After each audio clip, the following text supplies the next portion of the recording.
Hitler thought his U-boats were invincible, masters of the deep. He never counted on American ingenuity bubbling up from below. What fatal blind spot did Nazi Germany have about Yankee electronics, and how did it cost them the Battle of the Atlantic? They called it Wizard War for a reason. Here's how unseen American tech helped hunt down Hitler's deadly wolfpacks. History often hinges on moments of hubris, on fatal underestimations. And during the darkest days of World War II, Adolf Hitler and his high command made a critical one. They believed their U-boat wolfpacks, sleek predators of the Atlantic, held an unbreakable stranglehold on the Allied lifelines. They had reason for confidence, didn't they? In the early years, those submarines were devastatingly effective, sending millions of tons of vital supplies and countless souls to the icy depths. The British Isles stood vulnerable. The artery of Lend-Lease aid from America stretched thin and bleeding. Hitler envisioned starving Britain into submission, cutting off the supplies needed to resist his ambitions. What he didn't fully grasp, what his regime tragically underestimated, was the quiet, relentless power of American electronic innovation, particularly a technology the British had pioneered and the Americans would refine and deploy on an unprecedented scale. ASDIC, or as the Yanks would come to call it, Sonar.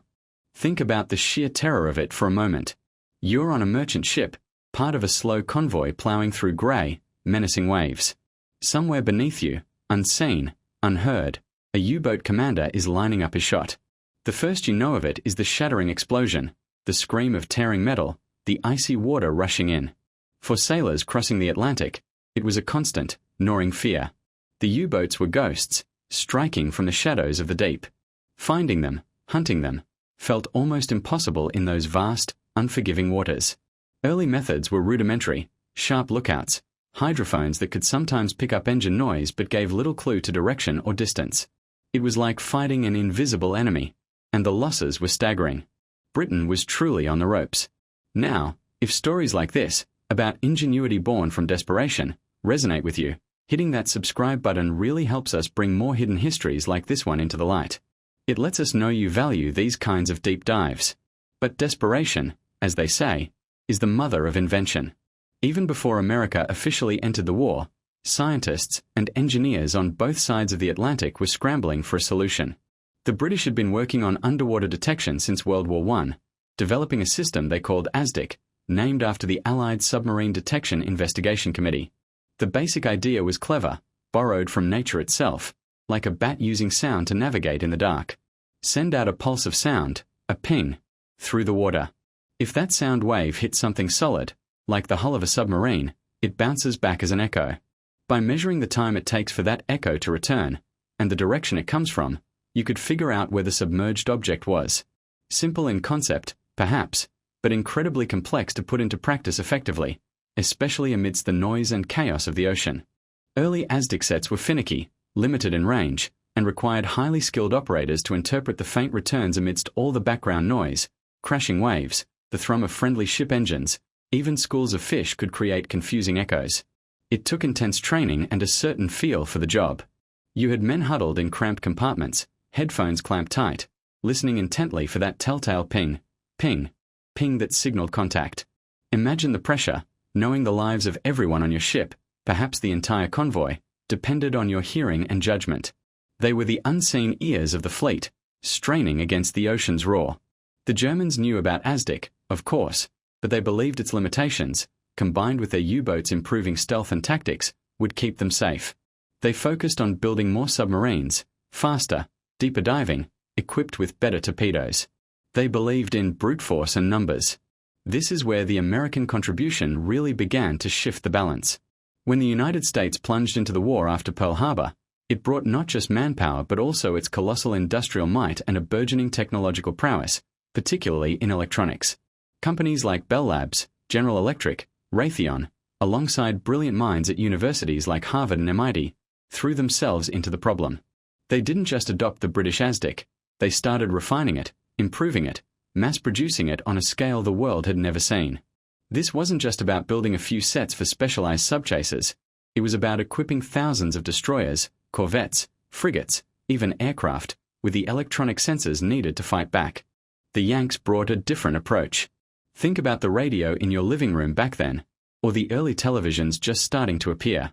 America was on the cutting edge of vacuum tubes, circuitry, and signal processing. They applied this expertise to sonar. They worked on making the equipment more powerful, increasing its range. They developed better transducers, the part that sends out the ping and listens for the echo. They improved the displays, moving beyond just audible pings to visual indicators that gave operators a clearer picture of what was down there. Remember those old radar screens from the movies? Sonar displays started evolving along similar lines, offering a more intuitive way to track a submerged target. One key American innovation was the development of scanning sonar. Early ASDIC often had a fixed beam, meaning you had to point the whole ship, or at least the transducer dome, in the direction you wanted to search. This was slow and cumbersome. Scanning sonar allowed the beam to sweep back and forth electronically, covering a much wider arc much more quickly. It was like going from a narrow flashlight beam to a wide floodlight. Suddenly, a single escort vessel could search a much larger patch of ocean far more rapidly. This dramatically increased the chances of detecting a U-boat before it could get into position to attack a convoy. And it wasn't just about detection, it was about attack. Knowing a U-boat was somewhere nearby wasn't enough. You needed to pinpoint its location accurately enough to drop depth charges. American engineers developed improved fire control systems linked to the sonar. These systems helped calculate the U-boat's depth, course, and speed, allowing for more accurate depth charge attacks. They even developed forward-throwing weapons like Hedgehog, which fired a pattern of small contact fuse bombs ahead of the ship. This was a game-changer because dropping depth charges off the stern meant the attacking ship momentarily lost sonar contact as it passed over the target. Hedgehog allowed the ship to maintain contact while attacking. The sheer scale of American production was something Hitler's regime simply couldn't comprehend, let alone match. Factories churned out sonar sets by the thousands. Training schools were established to quickly skill up the vast numbers of new sonar operators needed. It became a standard piece of equipment, not just a specialist tool. Liberty ships carried vital cargo, but the destroyers and corvettes guarding them now carried electronic eyes and ears, designed and built in American factories, operated by American sailors and their allies. The Atlantic was still dangerous, incredibly so, but the balance was beginning to shift. The ghost was becoming visible. Of course, the Germans didn't stand still. As they realized ASDIC sonar was becoming a more potent threat, they worked on countermeasures. One early tactic was simply to dive deeper. U-boats were built tough, and their commanders knew that the deeper they went, the harder it was for sonar to track them accurately and for depth charges to reach them effectively. Water pressure changes at depth could also distort the sound waves, creating confusing effects for the sonar operators. Another trick was the bold canister, basically a chemical device released by the U-boat that created a mass of bubbles. These bubbles would create a strong false echo on the sonar screen, acting like a decoy, allowing the U-boat to slip away while the escort vessel attacked the fake target. Think of it like chaff used by aircraft to confuse radar, but underwater. They also worked on coatings for their submarines designed to absorb sonar pings rather than reflect them, an early form of stealth technology. Materials like rubber tiles, codenamed Alberich, were experimented with. While not perfectly effective, especially against the improving Allied sonar frequencies, it showed the Germans were actively trying to counter the electronic threat. They developed more sensitive listening gear too, hoping to hear the escort ship's sonar pings from further away, giving them earlier warning to dive or take evasive action. It became a constant technological leapfrog, a deadly game of cat and mouse played out in the cold, dark depths, driven by electronics and the men who wielded them. But the sheer weight of Allied numbers, combined with increasingly sophisticated sonar and tactics, began to tell.